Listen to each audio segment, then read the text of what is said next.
I happen to know a story about a frog. Yes. Oh, boy. And of course, living in southern Louisiana, frog legs are considered a delicacy and greatly appreciated. And for the Cajuns, they don't have to be talking frogs to have the frog legs. So there happened to be another much more fortuitous frog that was going along. And there was this engineering student. Charles told you that my degree is in chemical engineering, so this is some first-hand knowledge.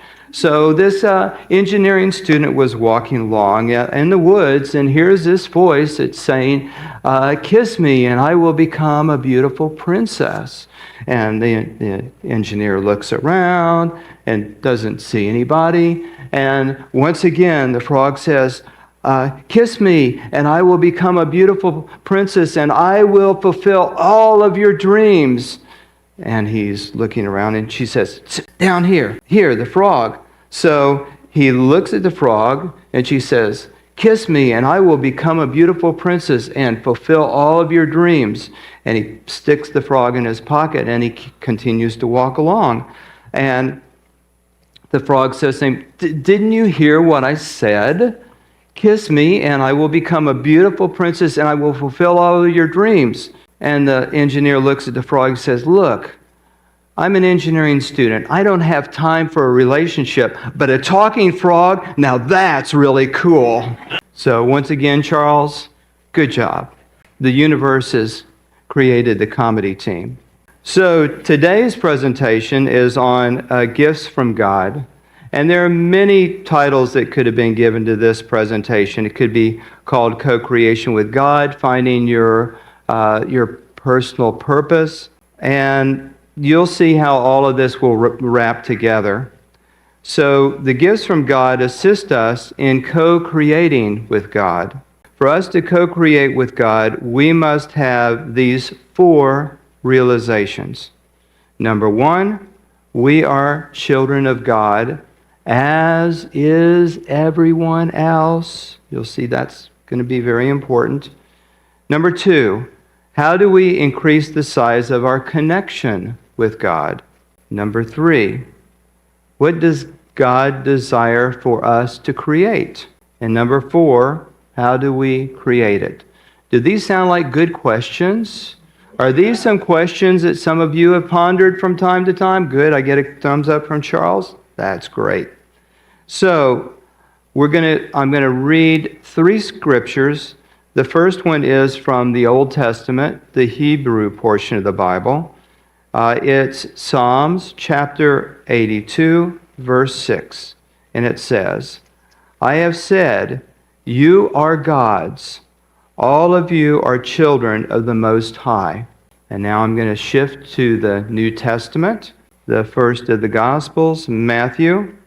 I'm going to read about the Great Commandment. And this is Matthew chapter 22, verses 36 through 40. Teacher, which is the greatest commandment in the law? Jesus said to him, love the Lord your God with all your heart, with all your soul, and with all your might, and with all of your mind. This is the greatest and the first commandment. And the second is like to it. Love your neighbor as yourself. On these 2 commandments hang the law and the prophets. Then later on in Matthew, chapter 25, verses 34 through 40. Then the king will say to those to his right, come you blessed of my Father, inherit the kingdom which has been prepared for you from the foundation of the world. Foundational principles. For I was thirsty and you gave me food. I was hungry and you gave me food. I was thirsty and you gave me drink. I was a stranger and you took me in. I was naked and you clothed me. I was sick and you visited me. I was in prison and you came to see me. Then the righteous will say to him, our Lord, when did we see you hungry and feed you, or thirsty and give you drink? And when did we see you a stranger and took you in, or that you were naked and clothed you? And when did we see you sick or in prison and come to you?' The king then will answer, saying to them, 'Truly I tell you, inasmuch as you have done this unto the least of one of my brethren, you did it to me.'" The gifts of God are the spiritual teachings and principles. As children of God, we are connected with God and with each other. God is like an infinitely large water tower. All of us are connected to this water tower. However, the God presence flowing to each of us varies depending upon whether we are open to God, number one, and number two, the size of our connection with God. So how do we increase the amount of flow from God? Prayer and meditation open the valve and increase the size of our God pipeline. In prayer, we invoke for God's assistance. In meditation, we become quiet to listen for God's answers. These answers may come during quiet times of meditation, during the activities of our day, in our dreams, or in our conversations. One of my favorite prayers is the prayer of St. Francis of Assisi. Yeah, I hear that there are others that connect with this too. "Lord, make me an instrument of thy peace. Wherever there is hatred, whether that hatred is within us, within our family, within our community, within our country, or within our world, let us sow love. Where there is injury, let us sow pardon. Where there is despair, hope. Where there is doubt, faith. Where there is darkness, which merely is ignorance or lack of awareness, let us sow light, awareness, knowledge, active intelligence. And where there is sadness, let us sow joy. O Divine Master, grant that I may not so much seek to be consoled as to console, to be understood as to understand, to be loved as to love. For it is in giving that we receive. It is in pardoning that we are pardoned. And it is in dying to the old ways of life that no longer serve us that we are born to eternal life. Imagine what our world would be like if all of us lived a God-inspired life from answers to this prayer. As we walk this path of life, it is important for us to remember that we are not the only child of God on this planet. We all are children of God. No exceptions. All of us are children of God, evolving as best we can from our level of awareness, which hopefully is always increasing. And how many times do we look back and say, if only I had known better, I would have done better? As judgments about yourself come up, remember you are a child of God. As judgments come up about others, remember they also are children of God. It is okay, and at times, for us to disagree and discuss our differences. At the same time, it's critical that these disagreements occur respectfully and with the goal of seeking truth, love, and understanding. When we make a mistake, it's important to acknowledge it, apologize, and make amends wherever possible. One of my teachers, Grandmaster Choa Kok Sui, said, "Evolution implies time and process and a lot of mistakes. Mistakes are part of life." I like the saying, as we know better, we do better.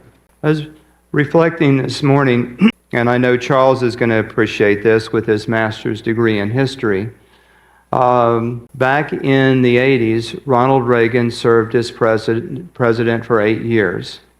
And during that period of time, and of course Reagan was a Republican, during that period of time, most of that time, the Democrats controlled the House of Representatives. And Tip O'Neill was the Speaker of the House during most of that time, a Democrat. And Reagan and O'Neill often disagreed. They had different beliefs. Their desire was to serve the country, but they saw things differently. Yet every Friday evening, they got together and had drinks. They could sit down and talk. And it's amazing, over that period of time, there were significant pieces of legislation. One that passed the Senate, 95 in favor and 5 against, with real bipartisan representation. And then after that, years later, there was Senator Joe Biden, Democrat, and Republican John McCain, who were in the Senate at the same time. And when Beau became sick with brain cancer, the McCain family was very supportive of the Bidens. And then later, John McCain himself got brain cancer, and the Bidens were very supportive of John McCain and his family. These are examples of how we can disagree with each other and do it in a respectful way and in a loving way. And in this day and time, I would so greatly love to see more of this in all areas, in politics, in business, in religion, in all of our relationships. It is important for us to be loving and kind to ourselves and others. And of course, one of the themes of one of the songs today was loving kindness. Remembering that all of us are doing the best we can from our level of awareness. This increases our connection with God and with each other. Additional ways to increase our connections are by having an attitude of gratitude. It's interesting, one of my teachers said that the sign of a master is an attitude of gratitude. Living by the golden rule of doing unto others as we desire for them to do unto us, and not doing unto others as we desire for them not to do unto us, being of service, being generous, and being a conduit of God's goodness, flowing to each other and to our planet through our thoughts, words, and actions. It's interesting, the golden rule is found in either the positive form of do unto others, as you'd have them do unto you, or do not unto others as you would not have them do unto you. In Christianity, in Judaism, in Buddhism, in Hinduism, and in Islam. All 5 of the major religions have the golden rule. If we only lived by this golden rule, wouldn't our world be a much more beautiful place?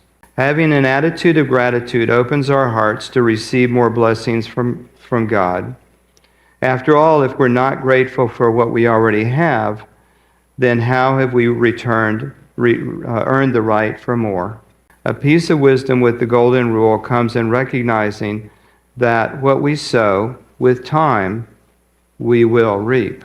If we desire more love, then we must be more loving. If we wish to be assisted in times of need, then we must be willing to help others in their time of need.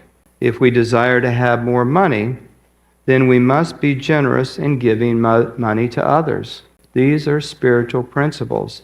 These are gifts of God, the wisdom of how to be. If we wish for our opinions to be respected, then we must be willing to respect others' opinions, even if we disagree with them. If we desire more education, then it is important for us to share our wisdom and help others receive the education they desire. If we want to be healed, then it is important for us to do what we can to help others heal. So some stories I'd like to share. I graduated from the University of Arkansas in 78. And in 79, I started working, as Charles has shared, as a chemical engineer at Exxon. And I was so grateful for the job that I had. I was making money people twice my age were not making. And the University of Arkansas had an annual tithing donation. And I was so grateful for the education I'd received and the opportunities provided that I sat down and I wrote a check for 10% of my gross income for the whole year and sent that to the University of Arkansas, specifically to the chemical engineering department, because I felt that that had basically set me up for life. At the same time, I felt that religion, philosophy, and science were all interconnected, and I was looking for these interconnections. Now remember, as you give, so you receive. I was grateful for the education that I had been given, and within a year, I listened to a speaker from the School of Metaphysics talk about metaphysics. I didn't know what it was, I'd never heard of it, but I thought maybe it has some of these answers that I'm looking for. And before the end of the year, I was still working full-time as a chemical engineer and teaching and directing the Baton Rouge School of Metaphysics, which I continued to do for a period of time. So I didn't register until years later that this is an application of the law of giving and receiving. I had given generously and was grateful for the education that I had received, and I was looking for a higher level education, which then came to pass within a year. In 2009, in 2008, 2009, some of you may remember that there was the housing crisis, the banking crisis. And part of the work that I do is in investments. And I set up a lot of investments and had good cash flow. And I've suddenly realized in 2009 that this had dropped a lot. And at the same time, my partner and I were taking classes in Oregon, traveling out there 8 times a year, plane tickets, paying for the classes, the airfare, all of that. And I suddenly realized that my income was now below what it looks like, am I good? Okay, thank you. My income was below the expenses. So I spent 2 days diligently going through my finances, and there was clear to not decrease the amount of tithing that I was doing, to continue to tithe on the same level. I remember this was February, and of course the finances were tight, but I found other ways to cut out expenses. I did that February, March, April, May, and June. And in June, a totally unexpected source of income. So, it's not me? Okay. Thank you, Charles. So, totally unexpected source of income came in that more than compensated for the drop in the investments. And then what happened is, with time, that started dropping off, but the economy started recovering. Didn't panic, didn't sell anything. I knew this was temporary. And then my foundational income started coming back up. Okay, one more story to share. I decided to set a goal that in 10 years, the amount of money that I would be tithing was equal to the income that I had at that point. And in just shy of 10 years, what I was tithing was more than the income that I was making. These are some of the truth principles. There's a passage in the Bible that talks about test me, test the principles. So I suggest you try and see how these work. So, next question. What does God desire for us to create? A sign that we're on the right path is in doing things that bring us ongoing joy and happiness. Look at what brings you joy and happiness, along with our creations making a positive difference in the world. As we generate our goal lists and set about to manifest them, it's important to add this or something better in alignment with my greater good and the greater good of others. Our perception is limited to that of God's. What we perceive as a great goal may be a good starting point. As we move along the path of manifestation, it's important that we be open to God showing us something that may be even better. Another good affirmation is, "Thy will be done, not my will." So, how do we create what God desires we create? This comes through our inner communication with God.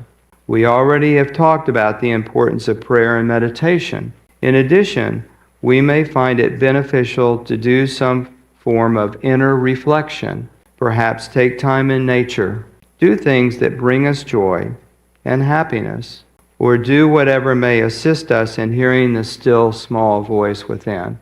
I know that Ava loves spending time with her kitty, Sam, and that is a sacred moment for her.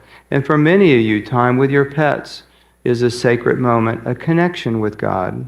The inner attunement is part of all 4 steps in co-creating with God. The creation process requires a balanced and harmonious attunement to our feminine and masculine natures. Regardless of whether we're in a male or female body, we have male and female aspects. The healthy feminine part is sensitive and able to receive guidance, and the healthy male part is able to protect us and take action on inner guidance. This concept is physically seen in our brain with the left and right brain hemispheres. Walking, left, right, and breathing. The ideal co-creation process is asking for guidance from God, quieting ourselves to receive answers, and then taking action upon that guidance. Repeat these steps, wash, rinse, repeat, until the creation is complete.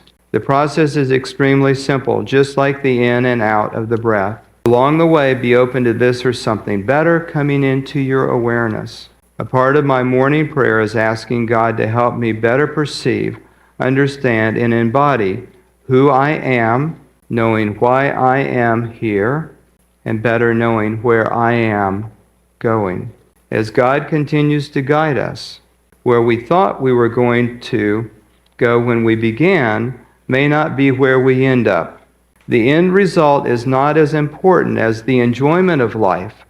Growth which occurs during the journey are opportunities to give and receive love, to help others, and to be a conduit of God's light, love, power, and presence in our world. Every Sunday in Baton Rouge, and I think here as well, we conclude our service with the prayer for protection. The light of God surrounds us. The love of God enfolds us. The power of God protects us. And the presence of God watches over us. Wherever we are, God is, and all is well.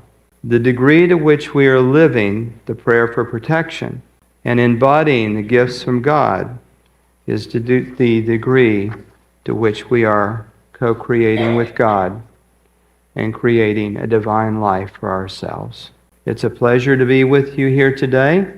In the Prosperity Play Shop, we will build upon this. We'll talk about how head, heart, and hand come together and how to successfully apply all these principles. And there'll be a process for each person to go through and get in touch with the divine creations you are guided to create. And then all that will be left is to follow through with the action.